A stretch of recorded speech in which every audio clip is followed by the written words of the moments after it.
Hello, I'm Evan Brand, board certified in holistic nutrition. I run an online functional medicine practice where I've helped thousands of people working one-on-one. Also, over 26 million downloads of the Evan Brand Show podcast. Today's topic, a lot of people are struggling right now. I see so much apathy, fatigue, and depression in the population. This is in children, kids that have trouble focusing in school, can't get work done, parents that feel overwhelmed by their responsibilities, people in their 30s that are struggling to find good work and can't find good relationships. So I think this has really grown significantly, exponentially, even in the past 5-6 years I've been working clinically with people. So I want to teach you about some of the things I'm seeing and then how I approach these cases, because your initial gut reaction may be to run to the psychiatrist and get put on some sort of antidepressant, benzodiazepine for the anxiety, Vyvanse or some other stimulant medication for ADD or ADHD. And while those things may give temporary relief, there could be side effects, withdrawal, and other issues that are related to the pharmaceuticals. So we can do it better naturally. I've seen it. I've personally done it. I was tired and depressed for most of my life, and I feel much better now. So here's some of the things that went wrong with me, but also could be going wrong with you, which is going to be gut issues, specifically parasites. For some reason, parasites out of any gut issues seem to create the most fatigue and depression, probably just because you're getting robbed of those valuable nutrients you're putting in. Even if you're eating 100% organic, you're focusing on pasture-raised meats. A lot of the principles I teach, these things cannot out supplement an infection, meaning your diet could be perfect. In fact, most of the people that work with me have already implemented every nutritional therapy strategy known to man, and they're still suffering. So if you feel like your diet's already dialed in, you're struggling from fatigue and depression, parasites is one thing we're going to look for, specifically blasto. We see a lot of giardia as well. Also cryptosporidium, that's what I have. This is not Bitcoin, this is crypto, as in cryptosporidium, which is a waterborne parasite.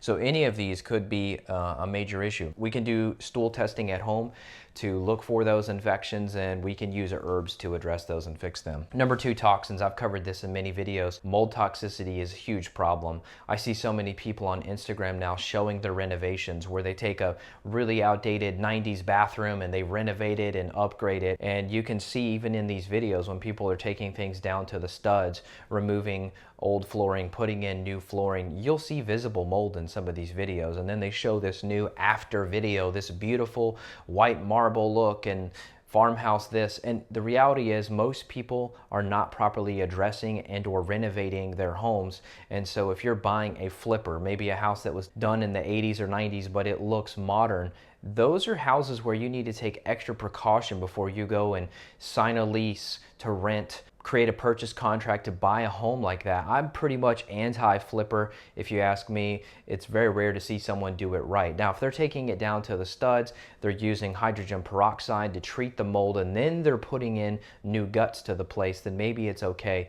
But I've seen too many people buy $600,000, $700,000 and even $1 million homes that are completely just ruined by mold toxicity, and it's not always extremely visible. So toxins, that's going to be mycotoxins primarily. Now also heavy metals are going to be a big one as well, and then pesticides. So I had a female client last week. This is a woman in her late 30s, husband's mid 40s. They want to have a third child, and she's suffering from infertility. She's suffering from fatigue and depression. So what I do with every client, I look at their address on Google Maps. First thing I see as soon as I zoom out, this woman is surrounded by agriculture, GMO corn, soybean. If you just look at the USA glyphosate map, it's pretty scary. But these are places I don't recommend if you want to thrive and if you don't want to be tired and depressed.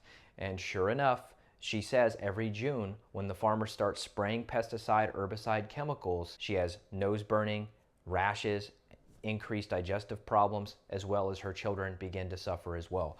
So you really have to look out for pesticides. I lived in an agricultural area at one point in my life, and I really underestimated how much toxicity is being sprayed there. The half-life of these chemicals could be hundreds of days, meaning if you hide out from the farmer spraying today, that chemical could still be bioactively off-gassing and volatilizing in the air, kind of these VOCs, if you will, into the air for hundreds of days, depending on the compound, humidity, soil degradation, heat, sunshine, rain, all those factors in the environment can change the breakdown speed of it, but it's a long time. So really getting out of agricultural areas is huge. Heavy metals, if you're walking around with mercury, silver fillings in your mouth, this is a huge problem. You've got to get those removed safely and smartly.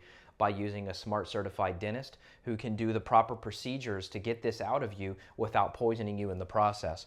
And then mycotoxins, obviously not buying the flipper, detoxing these mycotoxins, and then getting the proper organic acids testing, which is the OAT and the myco, which is done via urine, so we can actually investigate what your load is. Now, we can get as fancy as you want depending on your budget. We can add heavy metals, we can add pesticides and chemicals to your testing profile, but if you're on a budget, we're likely just going to start OAT and myco. So that's the toxin piece to fatigue and depression. Okay, stay with me.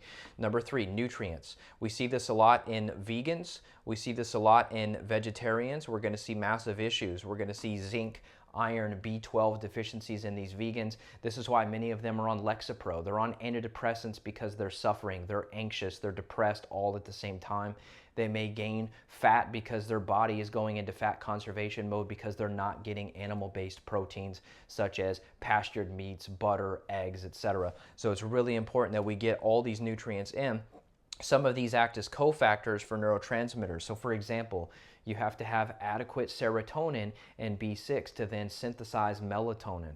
So these are often the vegetarians, vegans that not only are they anxious, depressed, they're gaining weight, they're on antidepressants, but they're also staying up till 11 or 12 because they can't sleep.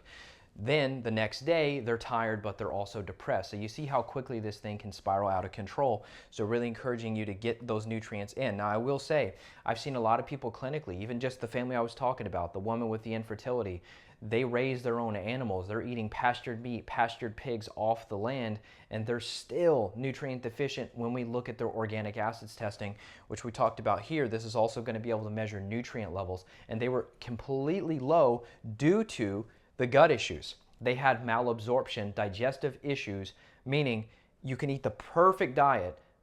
If you have issues upstream here, the nutrient absorption is impaired.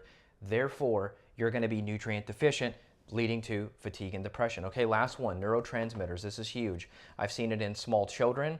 We've seen it in kids that are 2, 3, 4, 5, 6 years old, kids that are already suffering, trying to learn to read, trying to learn to ride bikes. They're apathetic. They can't get off the screen. They're addicted to the iPad. They have behavioral issues. A lot of these kids have issues with not only dopamine, but serotonin as well. And we can measure this on paper.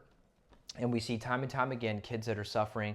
On average, I would say children below age 10 are the most toxic people on the planet. I posted that on Instagram and it went crazy viral because people relate to this. They look at their kids, they see dark circles under their eyes, they see the apathy and the depression, and you may wonder as a parent, how in the hell could my small child be depressed already? How could they be so tired already? They haven't done anything. Try having 3 kids and see how tired you are, right? Like you could say these things to your kids and really you don't understand that they could be suffering from all of the issues you had because a lot of these toxins are passed from generation to generation, either through the placenta, through breast milk, etc. We've seen grandmother, mother, daughter, granddaughter, all several different generations. We've seen the toxicity, the neurotransmitter issues, the nutrient deficiencies, the toxin overload, the infections. We've seen that pass through generations. So if you look at your mother, your grandmother, you see some of their issues, you see that in yourself. It's not only genetics, it's some of these multi-generational toxicities that have been passed on. So this is Evan Brand signing out. If you want to get some of these functional medicine labs done on your own, maybe you're a do-it-yourself person, you want to learn how to implement these strategies into your own life and learn the protocols that I use to fix these issues, specific dosing, times of the day, how much to do, how often, what time of the day, etc. Consider checking out my Functional Academy of Medicine and Epigenetics. This is a functional medicine school online where I have several different courses, from Better Belly to teach you all about digestive issues and parasites, to our newest program, which is called Long Haul Warriors, for those that had the virus and or the injection and are suffering long-term fatigue and depression. This is something you can check out where I'm teaching you what I'm doing behind the scenes, how to help people. Look forward to seeing you in the next video.